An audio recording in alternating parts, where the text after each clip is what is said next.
Estimados televidentes, tengan ustedes muy buenas noches y bienvenidos a esta nueva edición del programa televisivo Desarrollo y Producción. En esta oportunidad está con nosotros Óscar Segada Claure. Él es docente de la carrera de Economía de la Facultad de Ciencias Económicas. Bueno, Óscar, eres un habitué del programa. Aún así, siempre es grato contar con tu participación y sobre todo esta noche con el tema que vamos a enfocar dentro de un ratito. Óscar, muy buenas noches. Buenas noches, Silvano, y buenas noches a los que están viendo el programa. Hace 6 años atrás, Óscar editó y produjo un programa casi por sí solo, un programa muy interesante que nos presentó lo que se refiere a la economía providencial. Nos sorprendió introduciéndonos en ese mundo de la economía providencial, que desde un comienzo nos pareció algo casi extraplanetario, utópico y prácticamente irrealizable a nivel de la humanidad moderna y de las instituciones que hoy tenemos en nuestra sociedad.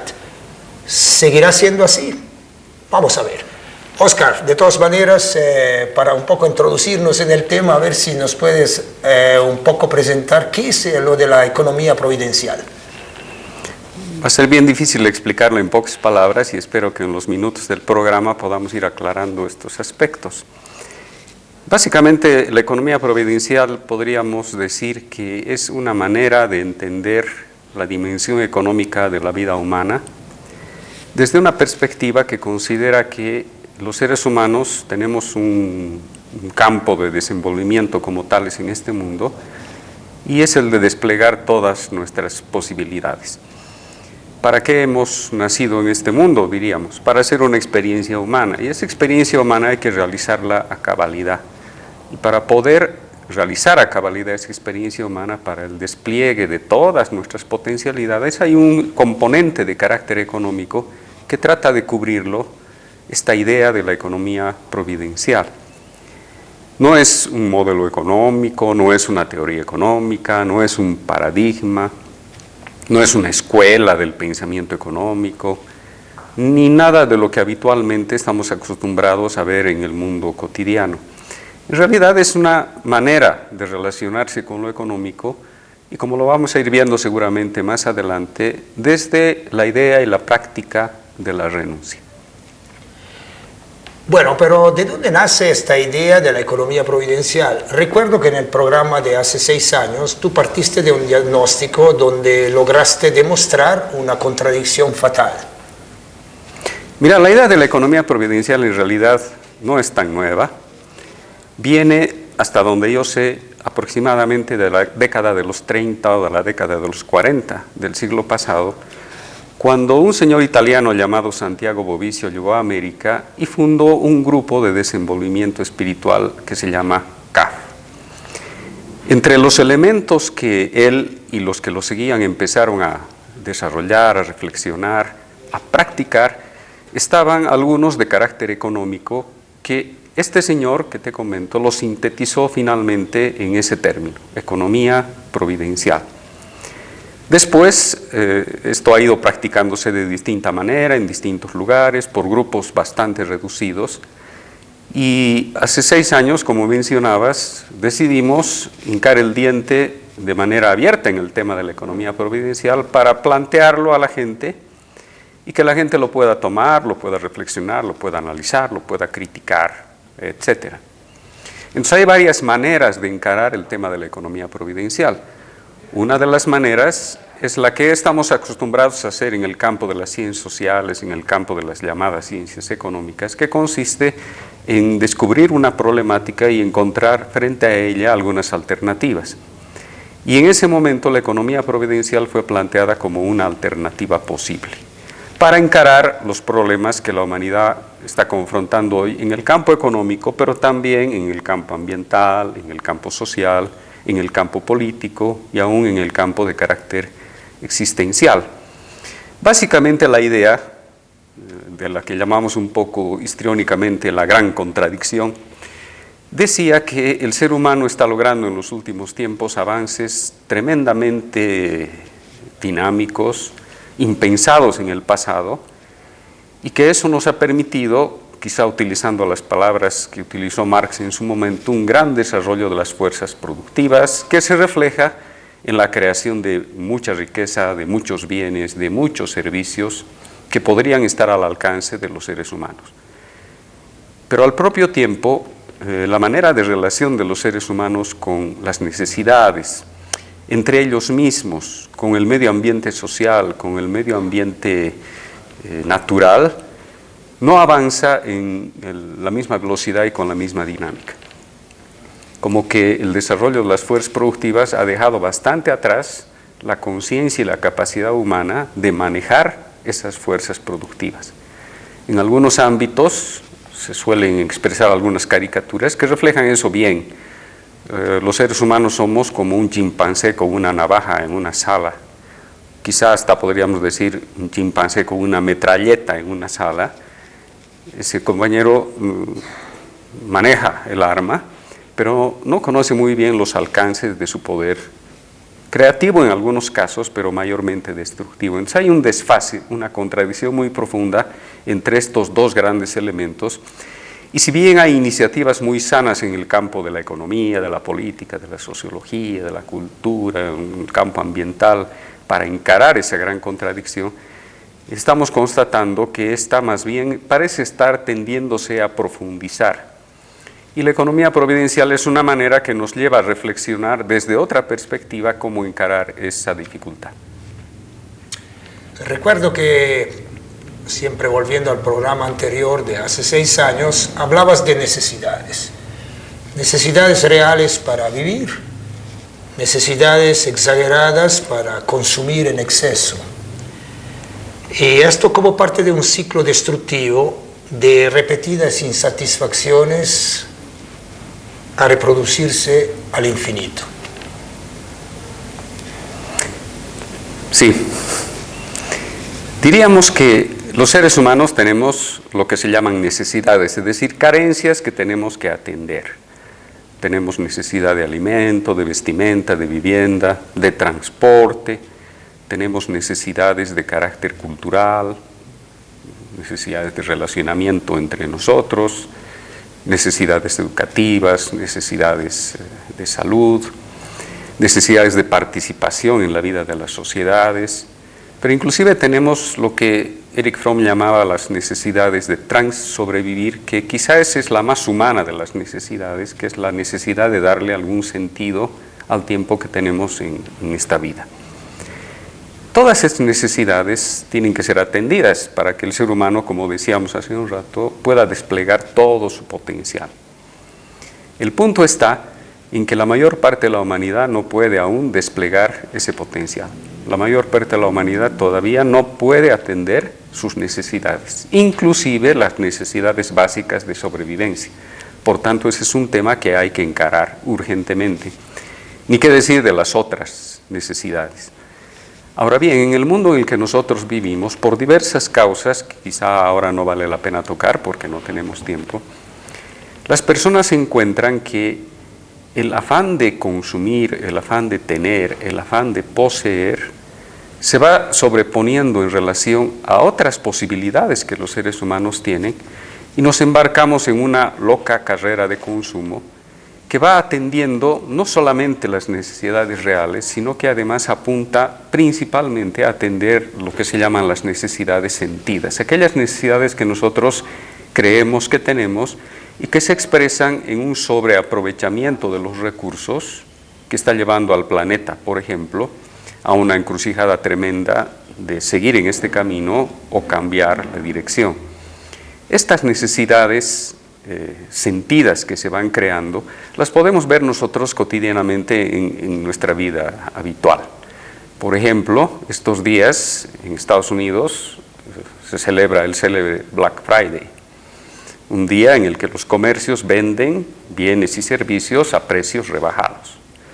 Posiblemente mucha gente necesite adquirir esos bienes o servicios a precios rebajados porque si la camisa que tuve el año pasado y está viejita hoy, la tengo que comprar ahora una nueva, y si la puedo comprar a mitad de precio, mejor. Pero como está a mitad de precio, surge en mí una suerte de codicia de consumo que dice, ¿y si me puedo comprar 3 con el precio de una? Y me llevo 3 camisas, y me llevo 3 pantalones hasta que se agota mi billetera. Peor todavía, se agota el crédito que tengo en mi tarjeta de crédito, por ejemplo.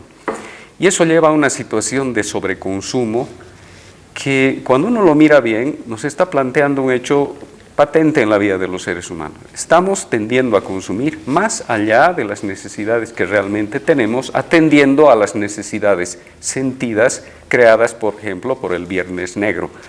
Muchos de los televidentes seguramente, vos y yo, estamos correteando el viernes y el sábado y el domingo a comprarnos bienes que a lo mejor no necesitamos, y lo estamos haciendo solo porque sabemos que están a un precio menor y con una determinada cantidad de dinero uno va a poder acceder a una cantidad mayor de bienes. Es decir, en el mundo en que vivimos se despierta como una suerte de disparador mental, de disparador de carácter psicológico que nos lleva a consumir más, consumir más, consumir más, aprovechar, aprovechar, aprovechar, sin tener conciencia plena de las consecuencias de esa conducta. Bueno, en aquel entonces hablabas de una suerte de tragedia del consumo y a partir de eso retomabas la idea de simplificar nuestras necesidades. Esa es una parte de la economía providencial, ¿no? Entonces hay que mirarla en su integridad. Por un lado está efectivamente el tema de la simplificación de las necesidades, pero por otro está el hecho de que lo económico requiere una plena eficiencia en el aprovechamiento de los recursos, es decir, no desperdiciar los recursos que son ciertamente escasos, la mayor parte inclusive agotables. Entonces, por un lado, una plena responsabilidad que nos lleve a aprovechar bien los recursos que tenemos a nuestra disposición. En términos personales, el tiempo, la energía, la inteligencia, la formación que algunos hemos podido tener, por ejemplo, o las capacidades que hemos desarrollado a lo largo de nuestra vida, en nuestra experiencia concreta, pero también están los recursos naturales, los no renovables, que tienen que ser trabajados con respeto, con plena conciencia de que no se pueden renovar, aquellos que sí son renovables y que hay que intentar renovarlos y multiplicarlos porque son aquellos los que nos permiten atender nuestras necesidades. Pero por otro lado está el tema de las necesidades, efectivamente. ¿Cómo se relaciona un ser humano con sus necesidades? De distinta manera. Una forma es multiplicarlas, sentir en cada momento que uno tiene más y más y más necesidades. Si tengo el penúltimo celular, pues tengo la necesidad entonces de tener el último, aunque el penúltimo funcione a la perfección por 5, 6 o 7 años más. Pero está creada la necesidad de correr tras el último no sé qué. Y cosas de esa naturaleza. Esta mañana leí en el periódico de que el parque automotor en Bolivia está creciendo 8% al año con autos 0 kilómetros.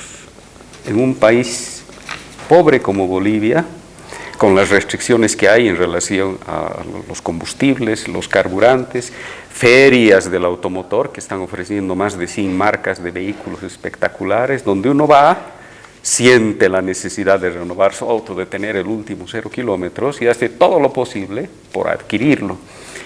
Se están creando necesidades de esta naturaleza y uno ve en Bolivia eso muy fuertemente porque en el pasado no era tanto así. Extrañamente en los últimos años esas necesidades sentidas se han multiplicado. ¿Cómo uno puede relacionarse con esas necesidades sentidas? Que sabe que las están creando a uno y que nuestra propia ilusión de posesión y de disfrute a veces también crea sus propias necesidades. Parece que la única forma es a través de la simplificación. Es decir, es ir haciendo simplificaciones como cuando uno hace en álgebra. 4 simplificado 2, 2 simplificado 1. Finalmente, en lugar de trabajar con 4, es más fácil trabajar con 1.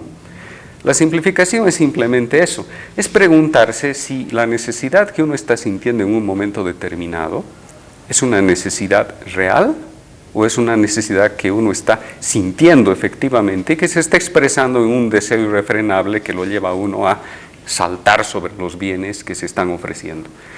Esa simplificación en realidad lo que hace es hacernos pensar en qué medida las necesidades que sentimos son necesidades reales y en qué medida nosotros o a través de qué práctica podemos intentar simplificar esas necesidades de modo que las podamos atender bien, en su justa medida, ni más ni menos de lo que verdaderamente necesitamos, pero sabiendo que cuando las necesidades se están sintiendo como deseos y se multiplican, lo que estamos haciendo por un lado es quitarle a otros el espacio que le corresponde en la satisfacción de sus necesidades, pero también estamos atacando al medio ambiente, a la naturaleza, que es un problema muy preocupante que está hoy día inscrito en una de las agendas más oscuras de la humanidad.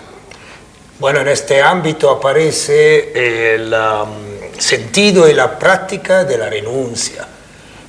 Una renuncia que no debe ser vista necesariamente como una carga pesada, como un sufrimiento.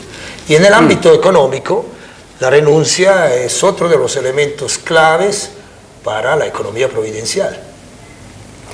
Así es, en realidad la simplificación es la expresión de una idea mucho más amplia, mucho más antigua, que es la idea de la renuncia. Básicamente la idea de la renuncia la podemos entender inclusive como una ley de la existencia del ser humano. Es decir, en el mundo todo está en permanente transformación, todo pasa, todo va, todo viene. Los seres humanos tendemos a petrificar al mundo, a pretender que el tiempo no pase, que la realidad no cambia, que lo que tenemos hoy lo vamos a tener siempre, y pretender además que si nosotros acumulamos y poseemos, vamos a poder tener siempre un buen pasar en nuestra vida. Y sabemos claramente, invito al televidente que quiera reflexionar sobre el tema, que esto no es así. Tarde o temprano, todo lo que tenemos lo vamos a perder. Tarde o temprano, todo lo que tenemos le tenemos que dar. Y la idea de la renuncia es simplemente la comprensión de esa ley de la existencia humana y vivir dinámicamente con esa ley, es como danzar con esa ley de la existencia. Si yo sé que algo lo voy a perder, lo que hago es darlo antes de que se me quite. Eso no necesariamente implica que en este momento yo me despoje de mi camisa. Simplemente significa que yo sé que a esta camisa la voy a perder y cambio mi relación con ella. Ya no es una posesión, es un medio que me permite satisfacer mi necesidad de vestimenta. Cuando entiendo así a mi camisa, he renunciado a ella. Y puede ser que la use, la tenga, o puede ser que la brinde o la dé.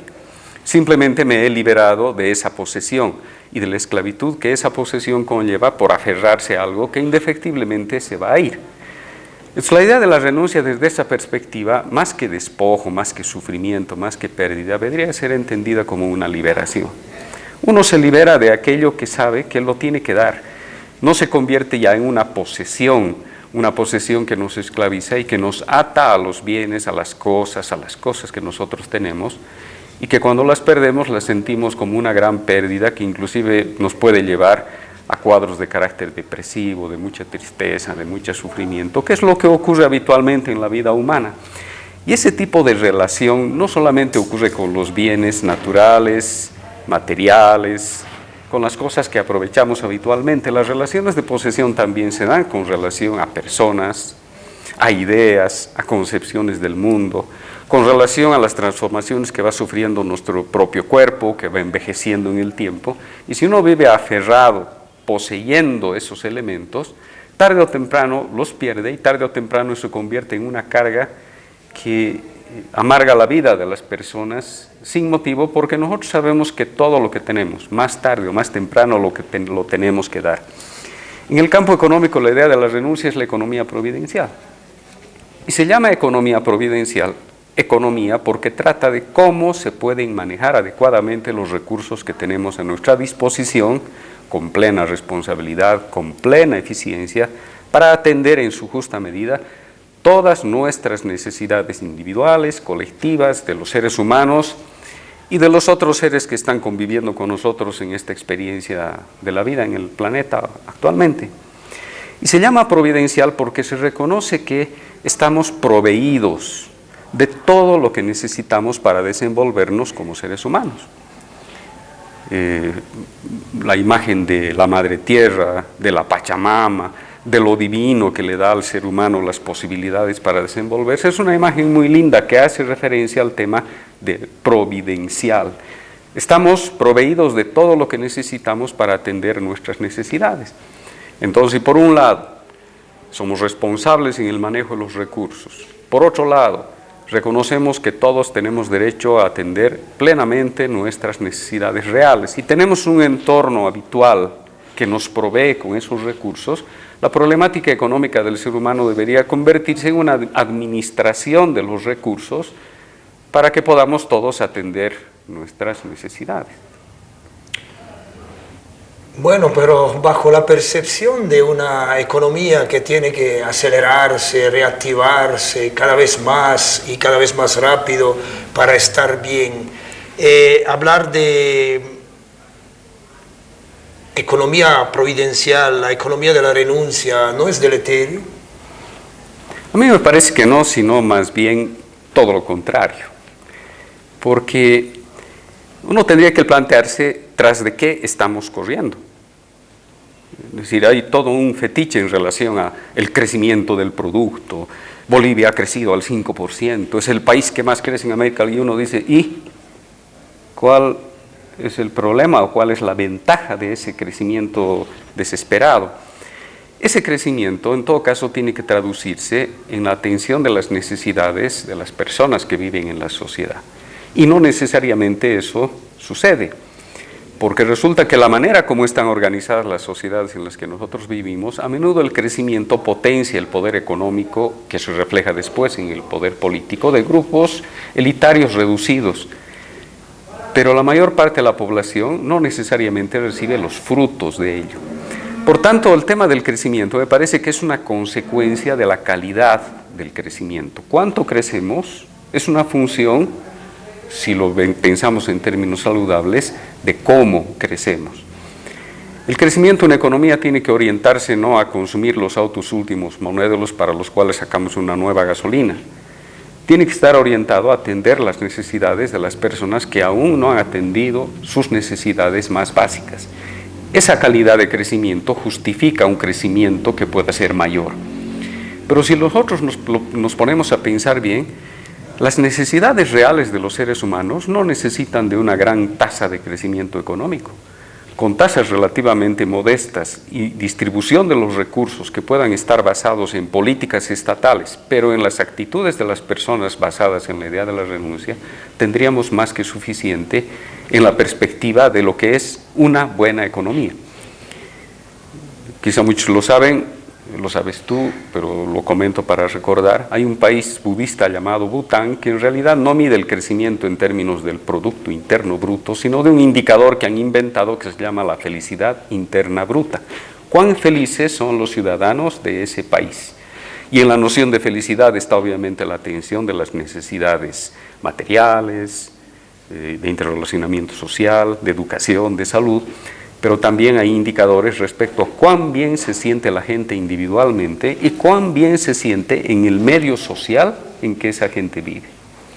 Quizás la experiencia de Bután es una experiencia que nos puede plantear el desafío de reflexionar sobre ese tema. ¿Necesitamos crecer? Sí, pero ¿por qué? Porque a través de ese crecimiento atendemos las necesidades de las personas que todavía no han podido satisfacer sus necesidades más básicas. Una vez alcanzado ese umbral, tendríamos que replantearnos la idea del crecimiento. Y de hecho ya tendríamos que replanteárnoslas ahora, porque el crecimiento en sí mismo puede ser entendido como una suerte de cáncer económico o de cáncer social, ¿no? Un crecimiento desenfrenado que a la larga lo que hace es destruir la propia base del organismo que está siendo protagonista de ese crecimiento. Me parece muy llamativo e interesante esa idea de que se vaya desarrollando la capacidad de las personas de atender sus propias necesidades en la justa medida, no más, no menos. Bueno, Óscar, para terminar el programa, ¿qué se podría hacer para implantar esta economía providencial en nuestras vidas y en nuestra sociedad? Para comenzar, Silvano, a hacer un programa como este de desarrollo y producción, que llegue a la gente la idea, que todos empecemos a reflexionar principalmente en torno a las siguientes preguntas. Cuando yo tengo recursos a mi alcance, ¿soy plenamente responsable en su uso? Si utilizo agua que es tan escasa, ¿cómo me relaciono con la utilización del agua? ¿Soy consciente de la manera como utilizo el agua? Cuando tengo tiempo y tengo recursos, ¿los utilizo adecuadamente? ¿No desperdicio esos recursos? el excedente que pueda haber, hacia dónde lo llevo, por dónde lo canalizo, qué tipo de necesidades siento en mí con el apremio de atenderlas. ¿Será que puedo parar esa carrera tras las necesidades sentidas y centrarme más en las posibilidades reales? Si me voy a comprar algo, me pregunto, ¿será que necesito esto realmente? ¿Por qué no me doy unas horas de reflexión para no seguir el impulso de consumir? Esta clase de prácticas nos pueden llevar a experimentar en nosotros mismos la idea de la economía providencial, y desde esa perspectiva me parece que poco a poco uno puede ir creando en la sociedad una manera de relacionarse con lo económico, una manera diferente de relacionarse con lo económico, que quizás también poco a poco pueda traducirse en concepciones económicas, en visiones de política económica, en visiones de políticas estatales que a la larga ojalá puedan iluminar a los gobernantes de nuestros países. Muchísimas gracias, Oscar. A vos, Silvano. Estimados televidentes, en esta oportunidad conversamos con Oscar Segada Claure, docente de la carrera de Economía de la Facultad de Ciencias Económicas. Conversamos de economía providencial. Me parece que la economía providencial es una de las alternativas que vale la pena mantener regularmente presente en el debate. Quizás incluso para empezar aprender de ella y agarrar algunos de sus principios para traducirlos en nuestra vida cotidiana y en nuestra realidad. Muchísimas gracias por estar con nosotros. Muy buenas noches.